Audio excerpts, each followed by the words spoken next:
Beyond Bitcoin Hangouts are meant to give everyone a voice, a chance to speak with others who are passionate advocates for expanding the blockchain's use cases out into the world and beyond. Do you have a crypto community you would like to represent and hold open hangouts for? If so, you might find yourself on the path to owning a stake in Beyond Bitcoin. We are looking for people who care about people who want to bring others together, because crypto communities are people. Beyond Bitcoin is a movement of thinkers and doers in the crypto space. And if you feel you are one of them, reach out to beyondbitcoin@gmail.com for more information on how to debut your community's efforts to reach to the stars and beyond.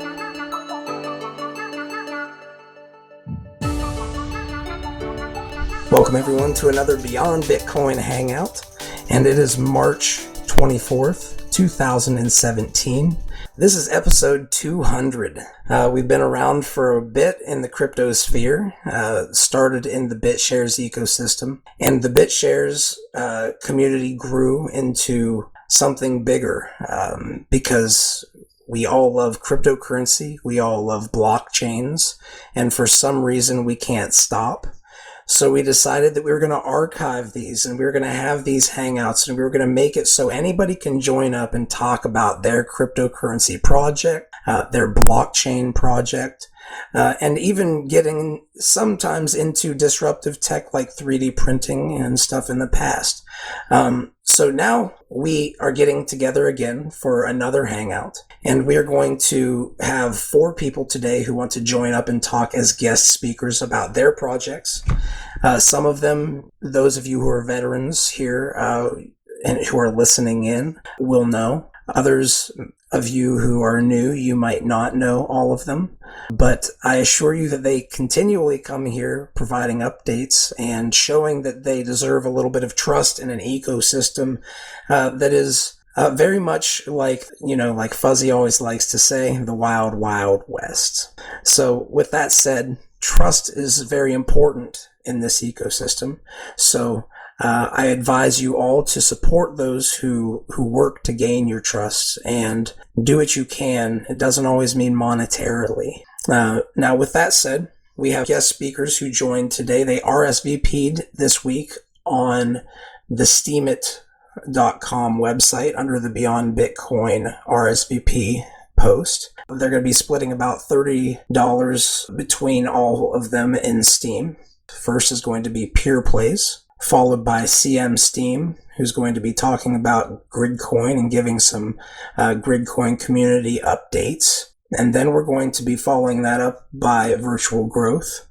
And Virtual Growth is a community and blockchain trading master who does he knows all about the different coins in the BitShares ecosystem.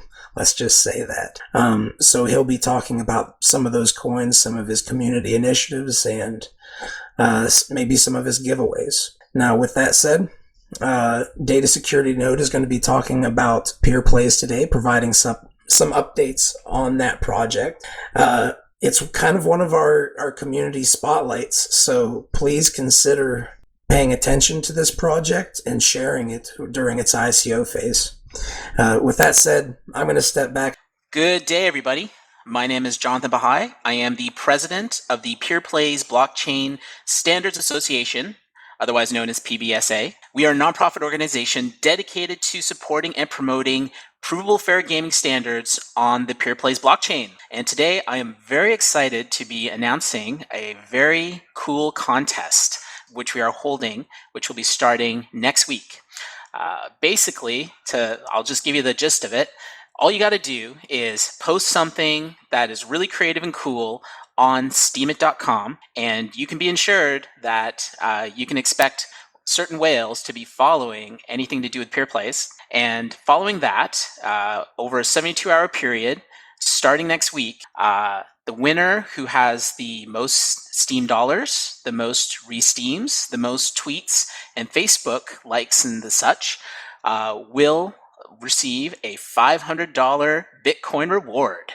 So this is a very exciting contest. Of course, the purpose is to have everybody out there who has something interesting to say about PeerPlays project be able to share in it and be able to have fun and be able to win some money at the same time. The great thing about it is that everybody will be a winner because, of course, of all the support in Steam to be able to support those posts, and of course, any good content that's out there, the PeerPlays project will also be sharing as well. So you can expect us to be supporting you also. So this is a very exciting contest. It's going to be for 72 hours only. It's going to be starting on Tuesday next week. So over the weekend, think about all the great ideas of stuff that you can create and get ready to post. And very excited to have this initial game for the crowdfund begin. And that is what we are featuring this week in terms of updates. Everything else in regards to the PeerPlays project is going fantastic. I think this past week you saw a video that just came out, which was made by our very own Robin, who is part of our team, and she did a fantastic job on that. Lots of people were very happy to be introduced through that video to her, and so it's been a very good week here at PeerPlays Project, and we're looking forward to next week with this contest because I think it's going to be really, really exciting. So we do have Michael with us today, and Michael is also going to be giving some updates on the project. And with that, I'll be passing off to Michael. Thank you very much, everybody. Hey, thanks, Jonathan. This is Michael Maloney here. I'm the Director of Intelligence at the PBSA. And I just wanted to give you guys a quick update of what we've got going here in Amsterdam. Amsterdam is the new location for the PeerPlays PBSA remote branch. Our main branch, of course, is in De Burt, Nova Scotia, where Jonathan is at, and we have a additional branch of the nonprofit organization that we're currently establishing in the country of the Netherlands in the city of Amsterdam. So very exciting here. I've been here personally for the last few weeks, along with my head of operations, and a few other people. And we've been sort of getting together all the paperwork and all of the fun administrative tasks required in getting established and opening up an office, whilst simultaneously managing a number of different exciting projects that are going on here behind the scenes. As most of you know, we have we've had 3 separate development teams that have been all working on PeerPlays project. We now have someone who has come on board to offer assistance over the next few months at working specifically on the sports betting exchange. You guys all know this person, but I'll let him talk about it, whether or not he wants to talk about it or not. But we have made tremendous progress so far on both the back end and the graphic user interface for this sports betting exchange. We're going to have more information in a few weeks. We've sort of been working really hard on a number of fronts. The website and sort of public material that'll be coming out about that will be your gateway into exactly what we're doing here. And the product itself is, like I said, coming along really well, and we're really excited about that. So the Sports Betting Exchange, of course, is only one of the dApps that we're currently working on building.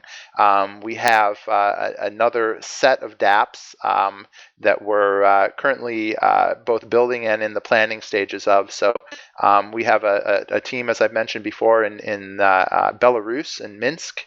I'll actually be visiting them this week to do some additional planning and scoping out of some future projects that we're going to be having them build over the course of this summer and into the fall. So a lot of really exciting stuff. Let's see. I don't think I really have any more updates right now. Jonathan covered the contest coming next week, which is, of course, really exciting. And I guess I'll actually kind of open it up to questions like I usually do. So if anybody has any questions, any specific comments or anything on anything I've said or anything at all really about PeerPlays, go ahead and ask them. I'm glad to hear that everything's getting set up in Amsterdam. That's kind of a big transition, and I know that it was a lot of work that you were doing while you were having to transition, so good on you, man. I'll just say make sure to get some sleep. And does anybody else have any questions or comments? I mean, I can bring up some things, but this is also here for all of you. So Taconators, go ahead. Okay.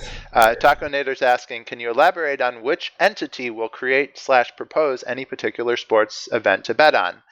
The witnesses or the bettors?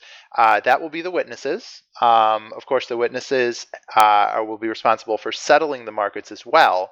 So naturally, the one who's going to settle, their intention to settle, so to speak, is is sort of conveyed through the process of actually opening the market. So, in other words, what I'm trying to say here is that if anyone just said, "Oh, I want to bet on this," well, you can't really guarantee that there's someone out there that's willing to settle it, right? So, what's very, very interesting and really very practical about what we're doing is that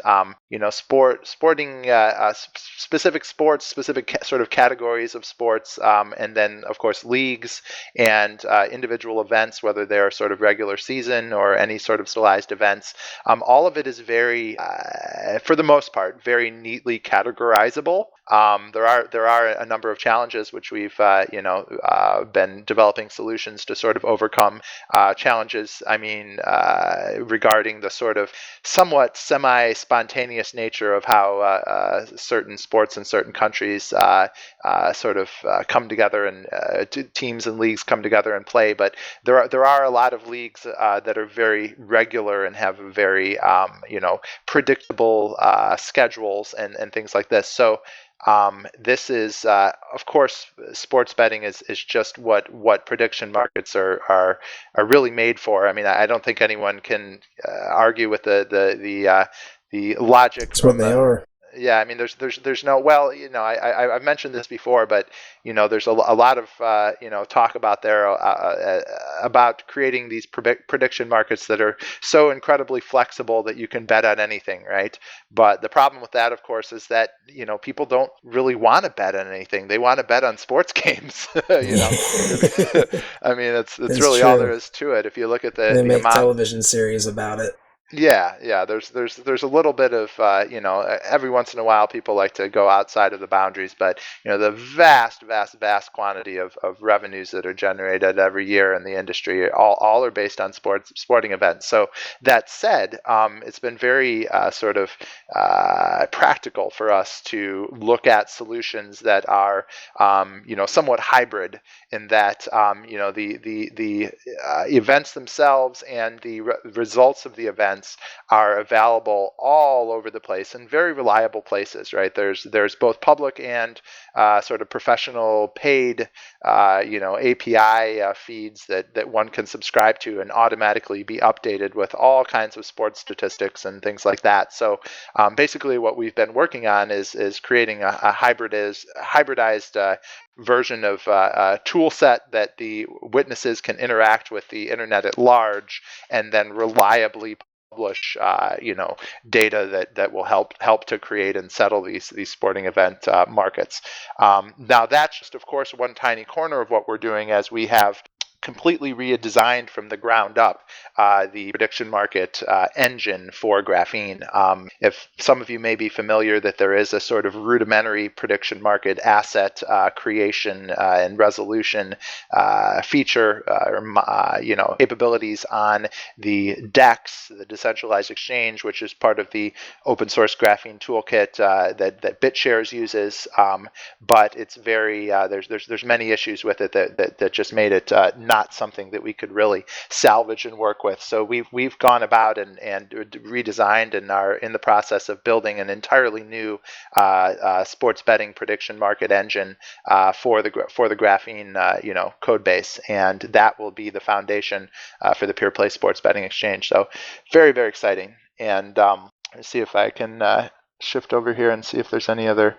Check it as a witness partner. Isn't the problem of prediction markets, Brindle Swan is asking, isn't the problem of prediction markets for non-sports betting Finding the oracles. Well, yeah, I mean, I guess you could more or less wrap it up in sort of a problem regarding who it is that's going to reliably settle it. So, I mean, I could say I want to predict on whether or not, my brother and my cousin will, win in their arm wrestling match as they're sitting on my table, and I could, okay, that's maybe a bad example because it's not a public event, but the reality is there's almost a borderline subjectivity when it comes to betting on anything, right? Because you have to have an agreed upon sort of. But people have been doing it for years. Yeah, well, sure, of course. It's not so much that people can't get together and have a bet. It's how do we do that in a peer-to-peer decentralized way, and there needs to be a standardization around a generally agreed upon rubric of sort of the boundaries of what represents a game. So I'll give you an example. If you say something like the National Basketball Association, and then you say something like one of their team names, like the Chicago Bulls, and then you say the competing team, and then you fill that into a time slot, and you look at the published league schedule of games, and it's all very there's not ambiguity there. There's no ambiguity, and where there is ambiguity, there's ways to come to consensus, which we're in the process of developing. So having all this built specifically for sports wagering is just so much more of a practical solution for creating an actual profitable business models, quote unquote, which is the model of creating decentralized apps that are actually going to turn, have users and actually bring in revenue, right? So this is, sports betting is something owned by the masses. Not a lot of other things in crypto are. Yeah, it's very, sort of the time is very ripe for this because there's also been a lot of sort of complaints and difficulties with current sports betting exchange markets. There's only a small handful of betting exchange markets out there right now. First of all, there's plenty of sports books, but there's only 5 or 6 main sports betting exchanges that have any sort of volume on them. And of course, the difference between a sports book and an exchange, one of the differences is that on an exchange, you're being matched up with another bettor on the other side of the book. So you can bet for a team to win, or you can bet for a team to lose. And depending on what side you're on, it's called backing or laying. You get matched up with someone else in the market that wants the other side. So essentially, you can sort of become the bookie, I think, is the term that makes the most sense to people when they think about what the job that a bookie does, where they essentially lay all of the bets and they just take people's money that want to back them, and then they balance the books themselves. Well, this is a marketplace where anyone can either back or lay any bet. And as long as you have a party on the other side that wants to take it, then you are matched up. The blockchain holds the funds in escrow, and then when the event is settled, the winner receives the funds. And of course, with PeerPlays, a portion of those go back to all the holders of PPY token. So it's very practical in a lot of ways, but it's also unlike anything else that's exists right now, or that we're aware of is currently being developed in the manner in which we're doing it, with the level of technology that we have been able to sort of harness and mold into this. So yeah, it's very, very exciting. Thomas says that's the intriguing part of the PeerPlays witness nodes, to act as a conduit for Oracle data, such as finding reliable sources and aggregating them to publish about game results. Yeah, exactly, Tom. I mean, we've had sort of proof of this capability in this reliability of getting accurate data through the median of a number of elected sources, right? So the witnesses are chosen by the PPY token holders, and they have essentially 2 main jobs. Really, it's split into 3 main jobs. The first job is to simply acknowledge and validate the blocks when it comes their turn to do so. The second job, of course, is to to evaluate and determine whether or not they wish to fork in any new code at any point in time. So they're sort of the gateway, so to speak, into whether or not the PeerPlays or any graphene chain DAC is operating on a certain version of a certain code, or has a specific additional module, or any number of things that can be forked in very seamlessly. So it's very flexible. Much more flexible than almost anything else out there, if not. What's the last of the three requirements of the three roles you were mentioning? Sure, and the last requirement, of course, is as acting as a decentralized oracle, and so we've seen that as price feed publishing, and this is the part where the PeerPlays is really going to emphasize and allow witnesses to shine and prove a model that is, as I mentioned, has already been proven in a very real way, and we're just simply expanding upon that and bringing in a much greater level of detail and coordination. Here's my reason for a lot of the questions I've been asking about PeerPlays over the last several weeks, and that is this whole idea of being an oracle is something that's very unique to PeerPlays, and I can imagine there's lots of different business models. Oh, I'm going to be an oracle for sports betting. I'm going to be an oracle for NASCAR betting, or these are the types of things that witnesses kind of need to decide what they want to be an oracle for, what type of information they want to aggregate or they can aggregate. So that's part of campaigning for being a witness, I would think. But these are the details that I've been kind of trying to get at over the last several weeks when I've asked you questions about the witness. Yeah, that's great, Tom. And let me give you maybe just hopefully a little bit more clear picture. We are putting together. So if I'm just going to take back real quick through a brief something from history that I know you'll remember, Tom, and I think a lot of other people will remember too, is when the first delegated proof of stake blockchain was launched back in 2014. The witnesses were required to publish price feeds in order to enable the market pegged asset or smart coin feature, which was part of the BitShares platform. And the majority of the tools, if not all of the tools, I don't know exactly the level of it, but most of them were written and given freely, voluntarily by our own Fabian, who's still here in the room. So Fabian is, just as most people know, a very hardworking and very selfless person, and has given a lot of time and energy to developing these tools for both communicating with the blockchain and also connecting with external APIs in order to find the in the case of BitShares, it was the relative prices of BTS token to any number of external assets, whether that be Bitcoin or USD or CNY or gold or silver. And so finding the relative prices of those on their own. So scraping the data, I think, is what the sort of technical term that describes it. Scraping this data from various places, aggregating that data together to find a reliable median, and then publishing that median, and then having the blockchain take a median of all of everything that was published by all the witnesses. So that has shown to be the most robust way of really arriving at the most reliable. Of course, a median basically means that if you have it takes 50% plus 1 in order to skew the price. So as long as greater than 50%. Exactly. As long as there's consensus there, and that's the same consensus that applies across the board, right? There's no way that you can have consensus if 51% or 50% plus 1 are against you. So it's the literal sort of fulcrum point in equilibrium that's required. And what I was getting at was that process, it may be what you're thinking of, Tom, when you're talking about all these different options for witnesses and what you're going to choose to do and what you're not going to choose to do. For PeerPlays, what we're doing is we're actually providing a whole huge host of witness tools where witnesses will basically be able to go in from the start and say, wow, I'm set up now with 5 or 6 different APIs that I can instantly access, get the data from, and support what everyone else is supporting.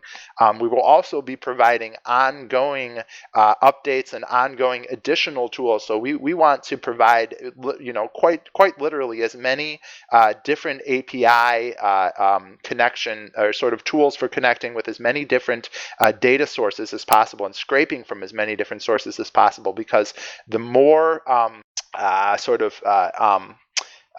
uniqueness in each witness's data sources. So basically what I'm getting at is that, and here's something that is even, I would say, a potential weak point at the way that BitShares witnesses publish price feeds right now, is that almost all of them are using the same sources, which means if those particular sources are corrupted, it could corrupt the entire thing. So the idea is that getting data from as many sources as possible, having different witnesses using data from different sources, and therefore getting this wonderful sort of accurate median of the aggregate of all those sources. And what we're talking about here is things that are very concrete and black and white. Who's playing the game? When is it starting? Where is it being played? And who won? What was the score? And so these things, there's not a lot of ambiguity there. Whereas, for example, in the price feed for bid assets, you're talking about basically creating boundaries around something whereby trading can't go above or below those. And I don't want to get into how the bid asset, the price feeds actually interact with the bid asset engine and allow that. But let's just suffice it to say that it doesn't require the level of accuracy that we do, but our data by default is very black and white. The score of the game is black and white. There's an official score. 999 times out of 1,000, probably quite more than that. The sources that the data is being scraped from are going to give that accurate data. And especially if they're a pay source, because any pay source that gives inaccurate data, they're going to lose customers, immediately. So that's sort of a little bit more background information. I hope that helps sort of answer some of your questions, Tom. Yes, it helps a lot. Thank you very much. I appreciate that information from all the sources, G-Chicken and everybody else.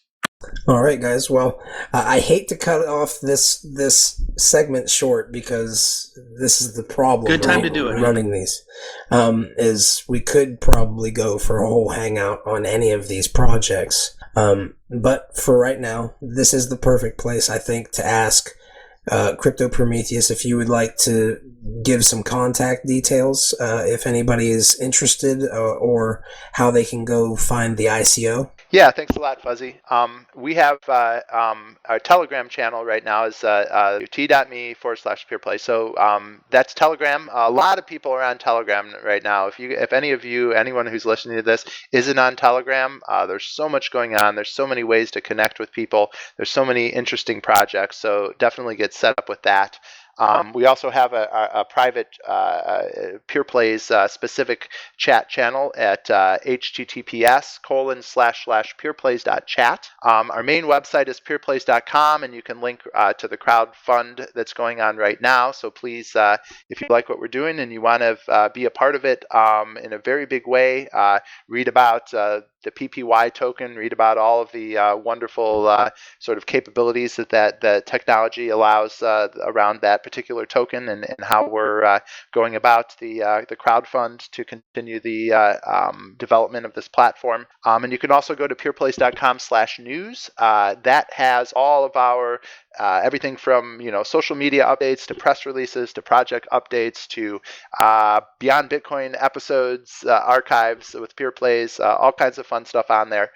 So go check that out if you want to read a little bit more deeper into it. And and thanks a lot, guys. Thanks for all the good questions, and thanks for having me on again, Fuzzy. And we will talk to you guys next week.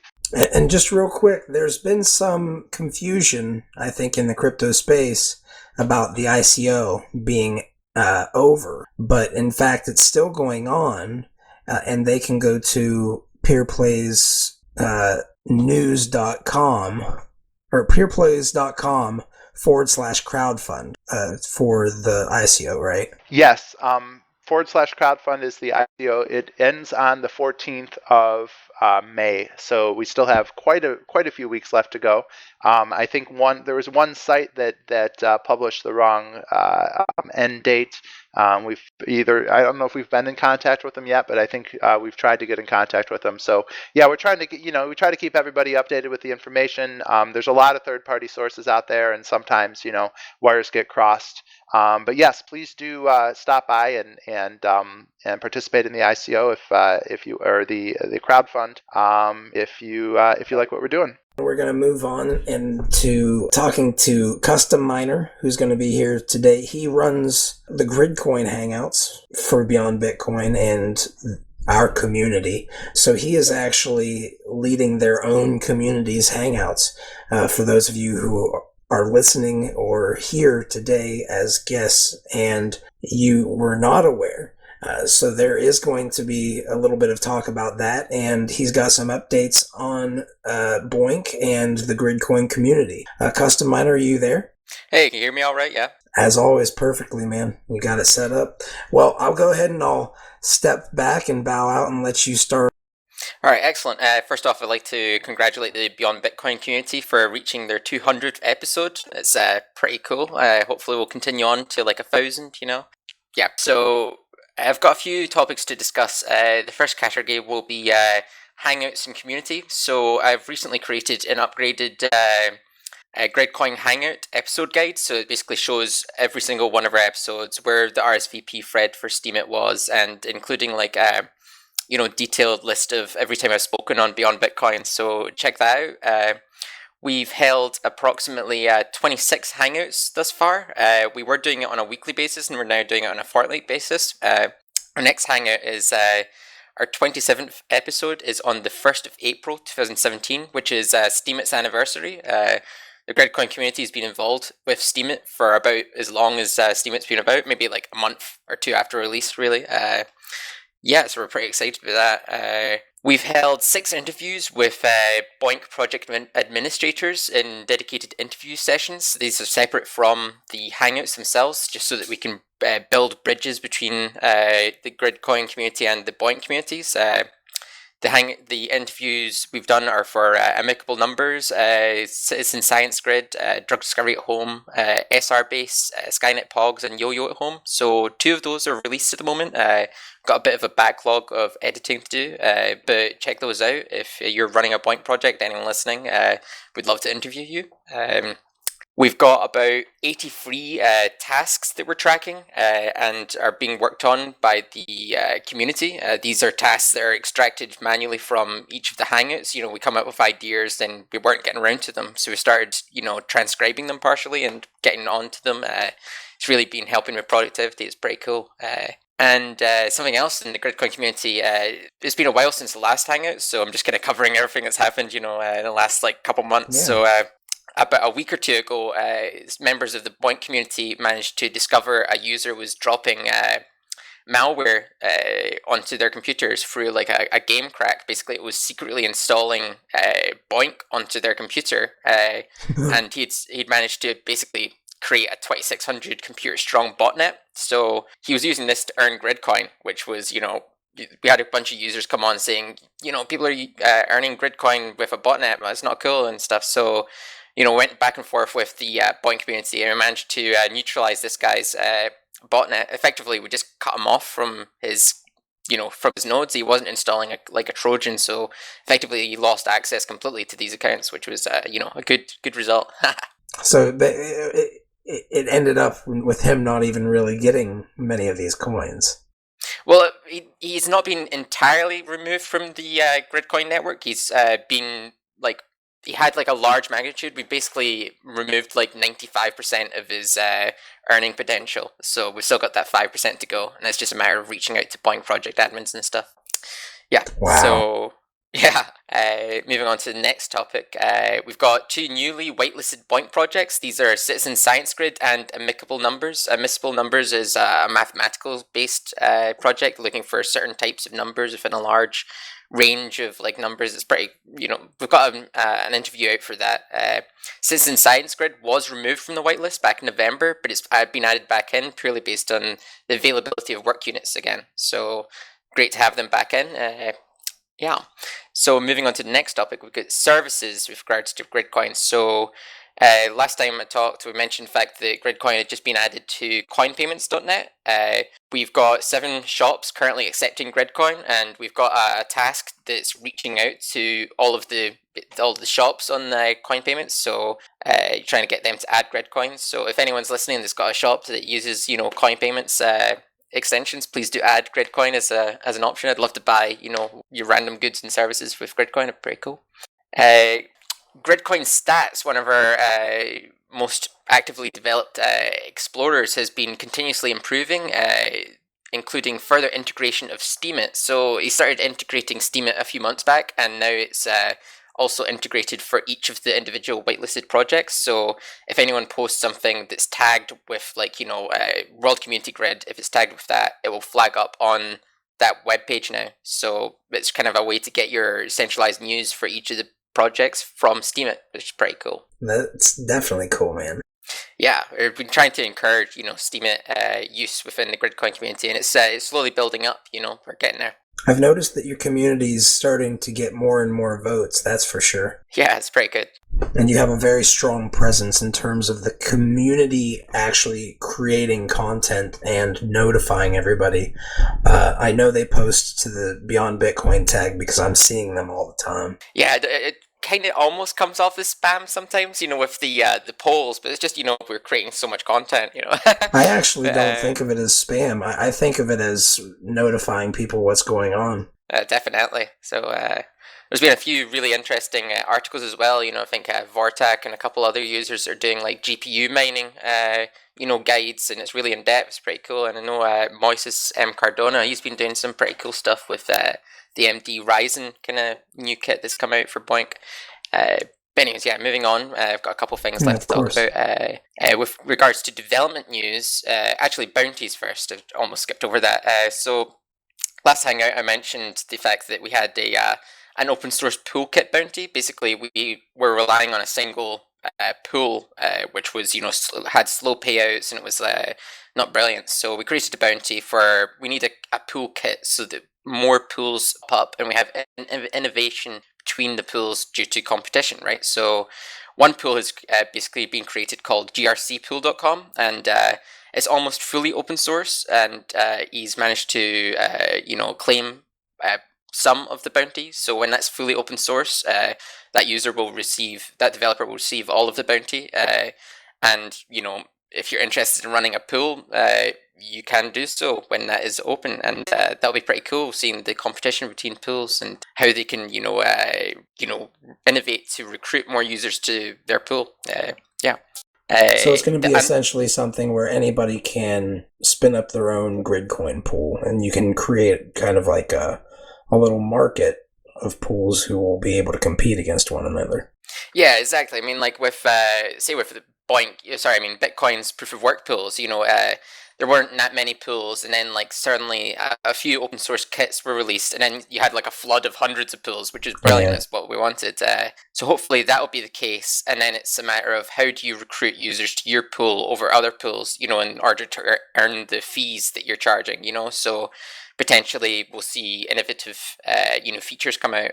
Some people have been talking about potentially creating a front end market. So say you were to, instead of picking the projects you want to crunch through the pool, you said to the pool, pick the projects for me, just based on maximum profitability or something. And then you had a front end where you were able to buy resources for your project, and then those users who selected that option would have their computing resources point toward that project. So that's the first route of establishing a Gridcoin for computation market, within the Gridcoin network. That's something that could potentially help us compete against Golem and Sonum, the decentralized computation cryptocurrencies out there. So that's the kind of innovation I'm thinking of. Yeah, it's something that's amazing to me that you guys have such a community and you're not really appreciated to the degree that you guys should be. You're a serious project and you're doing some amazing things. But I'll let you get on to your next topic because this one's amazing too. So another bounty is the fact that we've got currently a 200,000 Gridcoin bounty with a potential upper boundary limit of 1 million Gridcoin. That's basically if we don't get more bounties, we'll top it up with foundation funds. So this is for the development of a next generation neural network mechanism, which is capable of removing the mandatory team requirement, right? And scaling from the current, we've got 2,000 users currently continuously earning Gridcoin through solo staking, and we want to scale this from like 2,000 users to the full Boink community. So there's 250,000 active users and 4 million registered. So that's a huge scaling problem we have to figure out. But if we do, then that's a gigantic, boost in user base for a proof of stake cryptocurrency. That could be pretty good, So I'm really looking forward to this, and hopefully we can get someone to look into it. It's a matter of scaling up to the entire community while scaling back like our data gathering phase. Basically, we currently every single Windows client gathers the data, right? And if we were to scale up to this amount of users, then we wouldn't be able to have every single user download this data because it would be an unintentional DDoS, So this is something I'm really looking forward to, definitely. So what is this neural network mechanism going to be for? Like what's the purpose behind it? And you guys have it's a 200K GRC bounty. Yeah. So it's basically what we base our rewards upon, how we all agree on the current today's statistics that we reward users for. That way we're not relying on a centralized entity to provide us the statistics to base our rewards upon. Yeah. So if anyone's interested really in developing that, cool. There's a large bounty out there for that. But moving on to the next topic, we've got some small dev news. We've recruited several additional developers who are working on the Gridcoin code base. Hopefully we'll be able to continue innovating with the help of these volunteers. They're continuously, pumping out some new code, which I'm looking forward to, definitely. And I've personally begun creating Haskell scripts for analyzing the Gridcoin blockchain, just basically dumping all the data to disk, then going over it, trying to pull out interesting data, saying how many blocks were staked in a row, trying to figure out if we have downtime in a network, or if there's people are having bad times syncing, or people think there might be an attack going on, we can use these scripts to see, okay, are blocks being created in a row or not? If there's not, then we don't have to worry about we don't have to worry about 51% attacks. We can detect it if that is happening. So my last topic is potential Boink projects for the BitShares and or Beyond Bitcoin community. So anyone can create a Boink project and also campaign for whitelist status. The easiest way of going about creating a Boink project is using the Boink Docker container. It's you fire it up and it's pretty easy to create. It's only really tweaking it to be more secure that's a wee bit troubling, and distributing the work units is a wee bit difficult. But anyways, there's a real potential for anyone to create a cloud computing service without having any of the resources themselves, because your computing power materializes for free thanks to the volunteer computation, and Gridcoin rewards said volunteers. So you could set up like a cloud service, and computing power will come to you and will pay those users for you. So that's the cool. Definitely. The two potential Boink project ideas that I've had are the first one was been really paying attention to the recent BitShares testnet phase. It was really cool, the massive jump up in loads that they were capable of handling. It was really interesting. But in the last podcast, I believe one of the things they said was the fact that they were unable to generate a larger amount of transactions being bombarded in the network. Potentially what we could do is we could distribute this load generating software to, say, a few thousand volunteers, and that way we could to a degree it would almost be DDoSing, but that's the point of the stress test. That's the point. Yes. Yeah, we could inflate that by like 10 or 100 times or something if you're interested. Well, of course I'm interested. I would have to make sure from a technical standpoint that there wouldn't be anything in the way. So we could maybe talk to somebody about the deeper levels of the tech and how that would be implemented. But I think that that's a big yes. Yeah, it would be pretty cool. Unfortunately, if it was like a bursty kind of thing, like, you only have to test once, every few months, then it wouldn't really be a project that would be applicable for like whitelist status within the Gridcoin network, because we're looking for like continuous work available to our users. That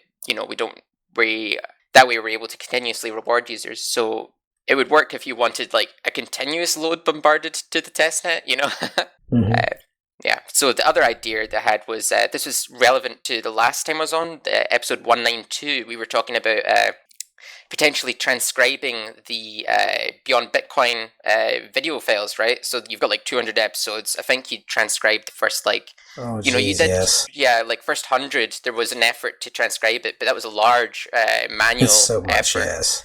Yeah, so I've looked out there, and Google's API charges $0.06 like per 15 seconds. Effectively, it's like $260 for 3 hours audio. So that's quite a lot of money, right? So if we were able to find an open source alternative piece of software that could transcribe audio to text, then, in a distributed manner, we could potentially go through all of the Beyond Bitcoin videos, put them to text, and that way, deaf people for could SEO and everything, read them and stuff. Yeah. You'd also perform search over the transcribe audio and stuff. So I've been looking at some of the potential software candidates. These are free and open source. So there's CMU, Sphinx, Caldi, Julius, and Vox Forge. These are fully open source, free, and you can just distribute them so they can run offline. A lot of the potential pieces of software out there are like paid for, they're in the cloud, you have to use a browser. So yeah, these are things we could try out. I'm not sure how effective they are because they are like free. I don't think it would be as accurate as Google, an alternative. Yeah, but I think people actually prefer, there's a lot of people who don't really worry about that stuff, I don't think. I think it would be something that would be pretty cool between both of these potential BOINC projects. I think we could even create kind of marketing buzz and stuff off of them too. Yeah, definitely. I mean, like if this kind of a transcribing project was to work, then we could undercut Google. They're charging $260 for 3 hours of audio. If we were to have free computer resources come to us, then we could charge, half that and, have a viable, business model there. An alternative to the automated audio transcription, because we don't know how effective they are at this point in time, you could implement, say, like a mechanical Turk system, by which a user would have the video shown and they'd have, just a text box underneath, and they'd have to go and, manually type in what they heard, and it would just be small chunks, and potentially we could then replicate that out a little bit, and in return they would gain BOINC credit, to which we would then reward Gridcoin for, so there's two ways of going about it. If anyone's interested in, this kind of software, please do get in contact with us and we'll, hash out a bit more. Yeah, we're going to have to talk a little bit behind the scenes about it because I would love to know a little bit more myself. Definitely. So that is me finished everything I've got to talk about. Does anyone have anything to ask about Gridcoin, BOINC, anything? I do, but let's leave it for everybody else real quick. What project has the most potential to have some kind of stunning success? Or I'm trying to imagine a headline of Gridcoin solves some major protein folding or something. What would be a headline in your wildest dreams that would really give Gridcoin a bunch of exposure if it were to happen?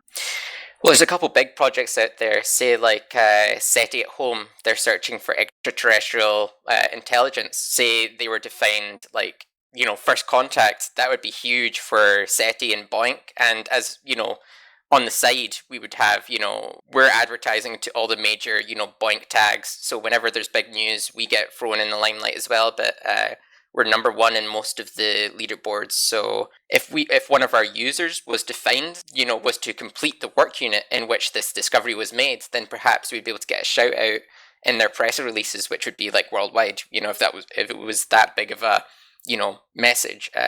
Likewise, the drug, the disease kind of angle, like there's World Community Grid, there's Rosetta at Home, there's a few other protein folding projects. So there's, the potential for one of our users to potentially find some method of solving or curing a disease, or curing cancer, what have you. Again, that's just a matter of if they do find some huge breakthrough, whether or not they acknowledge the user who completed it, and if our user could get a shout and then get our name in front of the mainstream media, that'd be pretty good. So curing cancer in aliens would be a great April Fool's joke announcement for Gridcoin. Yeah, definitely. I was thinking, actually, when you said that, when you asked that question, and I didn't want to interrupt Custom Miner, I wanted to let him say it, but you're right, the aliens is a huge thing. But what do you guys think about maybe setting up a bounty on finding aliens? If you find proof of alien life or help us find it, you are going to win this many Gridcoin, like 10 million Gridcoin or something. And then you just basically just promote that all the time, forever, until it happens. Yeah, we definitely could do that. We could do that for all of the Boink projects, actually. If there's like a goal that they're all looking for, if they usually publish, who managed to solve whatever, then we could, directly reach out to them and hand them some Gridcoin, But definitely the SETI angle, it might be a long time before we actually make first contact. Hopefully not too long, But yeah, definitely. Man, that would just be huge. Yeah, for sure. But anyway, I'll let you continue. That's pretty much it. Do you have anything else to ask, guys? Well, I know that I have stuff that I would like to maybe talk to you behind the scenes about before we, because I don't know exactly all the details about some of this stuff, but like the BitShares testnet load generator, I think would be a great idea. Maybe we could, burn Gridcoin in order to do it or something like that because of its a bursty nature. And then the Beyond Bitcoin audio transcription, you and I need to have a long conversation about, I think. So I think that'll be outside of the realm of this segment. Man, I just think of getting paid to try to find aliens. Really, like whenever that by itself to me is a huge play. Like it grabbed me because I know whenever I learned about SETI, it was amazing. And then to be paid for it as soon as cryptocurrencies started happening, I think, I don't remember exactly how it happened, but whenever I found out Gridcoin was working with SETI, it was just like, oh my God, this is amazing. Yeah, totally. And hopefully, with the planned removal of the mandatory team requirement, there won't be this barrier between ourselves and the rest of the Boink community. Boink projects will no longer have to worry about being team neutral because we won't be a team cryptocurrency anymore. Potentially, that'll open the door for partnership, directly with them. That's the hope. You guys are doing good stuff. Cheers. Well, if anybody needs to, or has the inkling or interest to join up into your Hangouts, or if they want to contact you, how would they go about doing that, and when would they join your Hangouts? Well, everything I've talked about today is in the RSVP thread in my post, but basically Steam it, go to the Gridcoin, sub-Steam it, and we regularly post in there. We're on Freenode's hashtag Gridcoin, CryptoCoin Talk for our main forum. We're on Telegram as well, listed in the groups there. But yeah, all the main links are in the RSVP thread. Thanks for having me again. Let's continue another few hundred of these Hangouts. Woo! Yeah, man. Well, like, I need to talk to you behind the scenes also about getting you the ability to post to the SoundCloud because I want to capture as much of these different things as we can possibly capture into an archive. This is history. Yeah, definitely. A bunch of nerds, man. All right, up next is going to be Virtual growth. All right, man. Well, you're going to be talking about, it says here, your giveaways, the market data updates for BitShares and Steemit, and beyond Bitcoin related user issued assets. So I'll go ahead and I'll step back and let you step up. Sounds good. Thank you very much, Fuzzy. So I've evolved from being a market maker for Task Manager and to the point of creating my own token called Virgrow, and working with Mr. Wang lately with his Wang change with multiple assets to add to that to create a family of assets to help better use the Wang change that he has there that's a little too big for most users. We've been talking numerous times. I brought up an idea of Wang Sense to be a smaller unit, which would be 1/100th of a Wang change. That is now available on the market. Mr. Wang change is now down to 150 per token. Wang Sense will be 100th, so it is available for 1.5 bit USD, and that will grow in value with dividends that I get from Wang change. I will keep part of it for managing the asset. And we will also have a smaller asset called Lil Wang, which will be used in giveaways and to reward people for resteeming and retweeting, sharing posts and videos by Wang Change and Mr. Wang and Lil Wally. It's kind of like Task Manager and that type of thing. And then people will be able to earn tokens and follow with like fans. His message was that fans could earn tokens. So this is kind of the trail thing too, because a bunch of users get involved in trying to build a community, and thinking of making it into a game where people can find things in these videos and posts, and when they find whatever they find, they'll get rewarded with tokens to incentivize user interaction. Man. Yes, the gamification that I love to see. So he definitely has me interested, so I jumped in to get involved and see what we can do to create something and an example for other people to possibly get involved in and use as well. Also, Steam Apprentice, the member guilds that people have joined, which started about 4 months ago to join for 10 Steam. It is now 12.36 Steam to join, with a growth value of 23.6% in just 4 months. There is also a BitShares user-issued asset that may be used for that if people are interested in investing in the Steam power of the Steam Apprentice account, which votes for numerous people in that group, and also some top curators, and follows some of the top curators on Streamium, through Streamium on Steemit as well. So that is good value, and using the posts to add value is sending that forward. And I've kind of looked at critical and smart numbers. I mentioned that in my comments. And I'm hoping to do that with Virgrow in some way too, to establish a bottom value. And it's mixed in a bunch of cryptocurrencies that I invest in that slowly gain value over time, looking at moving averages, charts, and other numbers such as community involvement, developer confidence, I guess you would call it, which varies and was much higher when, for example, Steam, when Dan was here and then he left, and it's kind of changing, and people are wondering, well, where are we at now, as we always do in this crypto space, and that's why we're here every week. I'll pause for a moment if people have questions, and I'll share some links. That was just the perfect statement, man. That's the perfect way of saying it. That's why we're here every week, because it changes so much. That it does. For you to create Wang Sense, you basically had to create a whole new user-issued assets. Change Tip used to have a thing called monikers, where just when you were creating a tip, you could list other units of it. And I'm just wondering what it would take to get that into BitShares. I guess that would be a good question for Fabian, who's not here right now.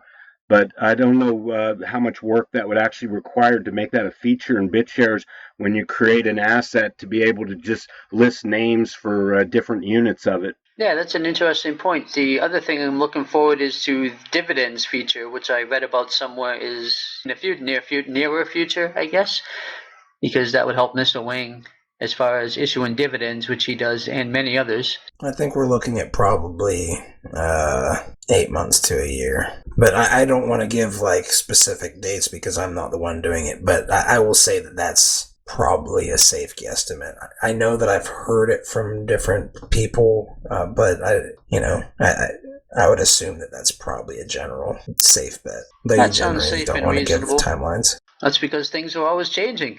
We have to learn how to change with it. So that makes sense too. Yeah, so if you don't mind, Well, actually, go ahead and continue if you have anything else. Just the posts I do, I'm actually doing daily at this point, is the giveaway and market update, which includes user issued assets for the BitShares community and the Steemit community. That started with Task Manager and Trailcoin and added Wang chains and now Wang Sense. I also give away BlockPay tokens and BitShares tokens and others from time to time, just to give people information and create user involvement and get people interested in other coins. It's a way for new people to get some coins, try out BitShares, get a token, and then that brings people to learn about the other ones. Like, well, now I have a token, so what is this token? How much is it worth? And then I can learn about trading. So it's a learning experience, and it gets people involved, kind of more connections in learning technology and reaching out to different crypto spaces as well, because people are usually just in the one that they're in and is comfortable. We have to push them into the other ones to and their comfort and knowledge and learning, as with ourselves. And also Giveaways as Mr. are a Wayne. great way of doing it, man. Yes, and that's what Mr. Wang's going to be incorporating. Well, we're going to have little wings. There'll be hidden eggs in a game. So when you have to read the post and watch the videos, when you see something and then you figure out what it is and you respond to what it is, then you'll be rewarded for finding these hidden eggs, as we are calling them. That's cute. It'll make it fun, and we'll get people viewing things rather than just voting, because that's one of the engagement issues that people definitely think about and address. It's something that a lot of people complain about is the number of views that they actually get on their post, and it's a big thing since they actually added that little eyeball in the post. So in order to drive engagement and raise that, why not offer something that helps the viewers or encourages them to read the post or view it instead of just upvoting it or with these upvote bots. Yeah, I love it. So congratulations to Beyond Bitcoin making 200 and Steemit making its first birthday today. They're both incredible milestones that we all have great appreciation for. Yeah, it shows you how old you are in crypto whenever these years pass so quickly. It's hard to believe that Steem has been running for that long. Kind of crazy to think that we've been in the BitShares ecosystem for almost 3 years. Now, I did have a quick question for you if no one else had any questions for you, and that was, what giveaway token seems to be the most popular? It varies. PeerPlays is definitely a popular one, although it's not being given away right now because of the ICO, but I just mentioned it and shared the chart that was from their token when it was active, just so people know about it, just to include it, because it will be included and it will be popular for sure. BlockPay has been popular as well, because just as its use, and definitely people interested in. My Virgrow token is recently, people have been interested in as well, as people are learning about it. And some people pick BitShares and some people pick OpenSteam just to earn a little more and try it out on the BitShares. And so they all have different reasons for it. Right. Task Manager has also been popular some days. Do you see the same people coming back, or do you see generally unique accounts? It's mostly the same people. It's usually between one and 2 dozen right now. It's a really good idea, man. I really love how you guys are gamifying all of it. Yeah, it gets people involved and it's sharing value, which is the big deal. The attraction of Steemit, and BitShares is the people involvement. Although with BitShares, we don't really know how to trade tokens of people. We don't really, it's a whole new concept. But with the voting and the multi-signature functions, you actually combine people's thoughts into making choices on the blockchain to do tasks and whatnot. And then over time, as this evolves, we'll be able to do this through different interfaces and dApps of decentralized applications, which will use tokens for actions of thought, kind of like the computers and nature and just everything else in some philosophical way of looking at it and mechanical way of looking at it and in between.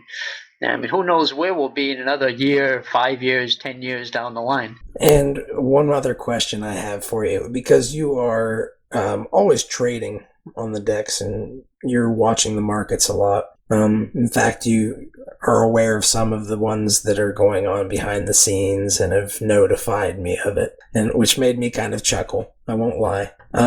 So which tokens do you see as the ones that are becoming most popular that you're dealing with on the DEX, and as far as the markets that you're watching the most right now, as far as maybe boiling it down to one or two, if somebody wanted to just dip their toes in? There's not really an answer for that and the DEX because of liquidity and the user involvement. It's very particular users and particular coins and tokens. It's different than any other market, and it changes based on whatever the interest happens to be. If you look at the volumes, you can see BlockPay does well, but that's because it's more centralized on the DEX. So I guess that's the answer to that question, is the ones that are more functional on the DEX and not other exchanges would be the ones with the highest concentration in interest and value on the DEX itself. Yeah, because the cool thing is with UIAs, you can open up a lot of different potential value propositions, right? And you were aware of that. You might be as aware of that as anybody I know.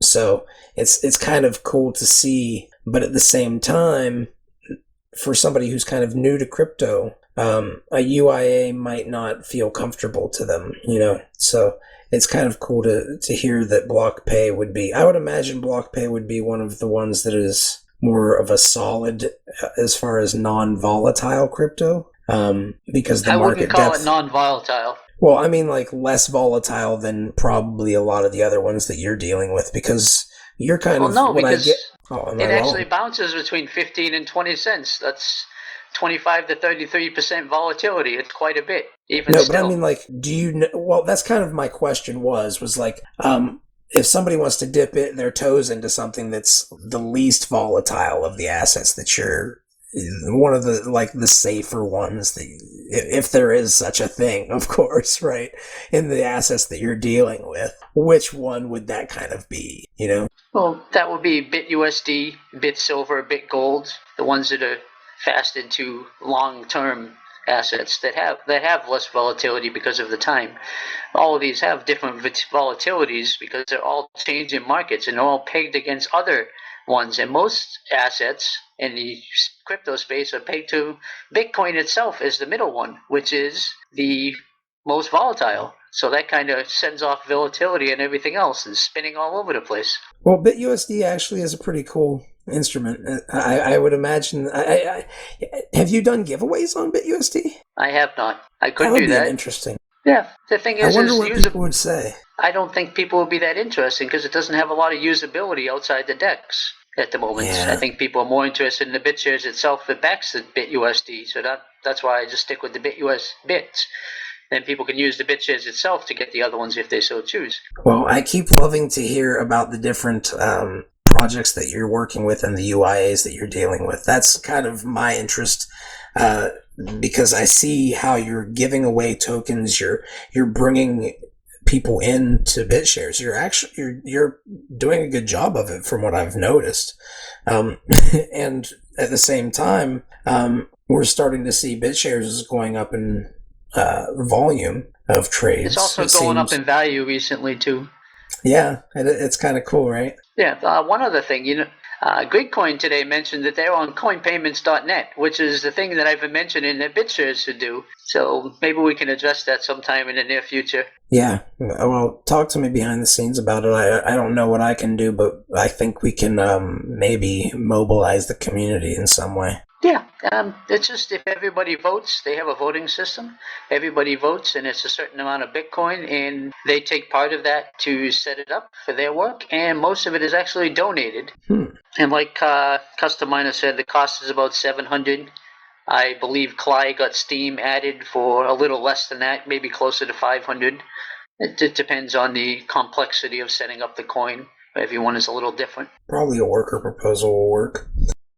Somebody mentioned that I wanted to mention is there's a writing app that was made by Kev R called The Writer. I'll get a link to share it and mention it. Somebody bought it to mention that they like to software? Steam Writer. Oh, Steam Writer. Okay, why don't you go ahead and talk about it? It's an app that can be used for Steam for posting and editing posts, and some people liked it because it's on the desktop. As opposed to eSteam, it seems to be more stable and more usable. It's also the idea that Fadette was working on a project like that too, and a couple others. Not anymore. Oh, well, huh? I said I don't think he is Right. anymore. No, it isn't anymore. There's a bunch of people that were, they're not anymore, and this is the same thing. I was thinking of possibly reaching out to the person who was the developer if people were interested, and maybe we could offer funding if there's enough people interested. They made a post about writing a post with it, and it made $27 and 251 votes and 26 comments. So there is interest. I re-steamed it to get more interest to it, and I'll share the link as well if people want to get out. And of course, tell them to join our Hangouts. And whenever, what I'm going to do is I'm going to start, at least until the vote tokens are out, I'm going to start upvoting the various content that people post whenever I'm in the Hangout. Of course, it's going to be stuff that I ask for, like different kinds of content. But every week, I would love if people would, post stuff about Beyond Bitcoin too. And of course, if you post about Beyond Bitcoin, like reminding people that the Hangout's tomorrow, or, and put a meme in there or something, and I will upvote those types of things before the Hangout, or if you post them in here. I'll support a lot of this stuff. And I know that a lot of people who are here, have at least some pretty decent sized whale accounts. So we can upvote some really good projects if they come on. And once we have the whale shares, we'll have that special Hangout where they'll be able to come on. We'll just be able to give them tokens. So Virtual Growth, you're in a very good position, man, as far as potentially being a community whale rep and having people devote some of their voting power to a token that you give out, sit on the panel. There's other people in here who you guys would be perfect for the positions. I mean, yeah, I'm just a minnow, but a lot of people talk to me behind the scenes. They ask me for advice. I mean, whales talk to me. I talk whales. I talk to developers once in a while. I mean, Cly was upset the other day. I reached out to him on Steam at chat. I talked to him. So I always try to talk to people. An influential being, as some people have called me. And I have Steam locked up in other things. I have it in Trail token and in Task Manager token, for example. And sometimes I just use Liquid Steam to trade on the markets. And then I just go in and out of it because of the volatility, just to minimize and diversify. That's what I suggest to everybody. How will people reach out to you? You can find me as Virtual Growth on Discord and steemit.chat and or Gmail.